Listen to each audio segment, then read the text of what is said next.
Bonjour, bienvenue dans cette nouvelle vidéo. Merci de vous abonner, c'est gratuit. Il suffit simplement de cliquer sur le logo qui apparaît en bas à droite de votre écran. Aujourd'hui, nous allons voir la fonction droite. Alors, je précise que la dernière vidéo portait sur la fonction gauche. Donc, nous sommes dans la continuité. C'est-à-dire, nous avons vu comment nous pouvons enlever des caractères après des caractères qui sont marqués en premier. Maintenant, nous allons faire l'inverse. Comment effacer des caractères avant les derniers caractères. Je précise. Donc, j'ai ouvert un tableau. Et vous pouvez voir dans le petit tableau qui est en jaune, d'ailleurs je vais vous l'agrandir, ça va vous aider à mieux visualiser. Très bien. Donc, vous pouvez voir qu'il y a marqué 1, 2, 3, 4, 5, 6, 7 AD. C'est la codification et ça AD comme Alexandre Diego.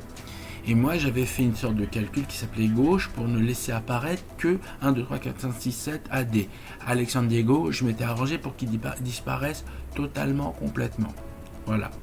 Donc j'ai fait la même chose pour le suivant et le troisième. Maintenant, nous allons faire à l'envers. C'est-à-dire que moi, j'ai maintenant dans ma cellule les mêmes informations, mais à l'envers. C'est-à-dire qu'Alexandre Diego apparaît en premier, Élise Mondin et Isidore Gauvin aussi, mais maintenant je veux que n'apparaisse que la codification spécifique. Donc 1, 2, 3, 4, 5, 6, 7 AD. Donc qu'est-ce que je fais? Je fais à peu près la même chose. Donc je fais, voilà, donc je fais est égal, et je marque droite, parce que les caractères que je veux garder sont à droite. Ensuite, j'ouvre la parenthèse. Je sais que je dois cliquer sur la cellule B10, puisque c'est là ma source pour mon calcul. Ensuite, je fais point virgule, comme d'habitude. Et ensuite, là, je vais compter les caractères qui doivent rester à droite. Donc 1, 2, 3, 4, 5, 6, 7, 8, 9. 9 caractères. Et je ferme ma parenthèse.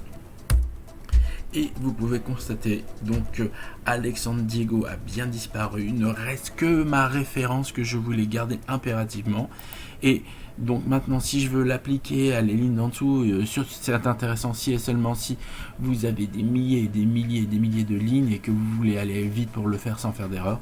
Donc vous cliquez sur la cellule, vous descendez sur le coin en bas à droite, vous attendez que ça apparaisse en croix noire et ensuite en gardant le clic gauche appuyé, vous descendez jusqu'à la fin de votre tableau. Et voilà.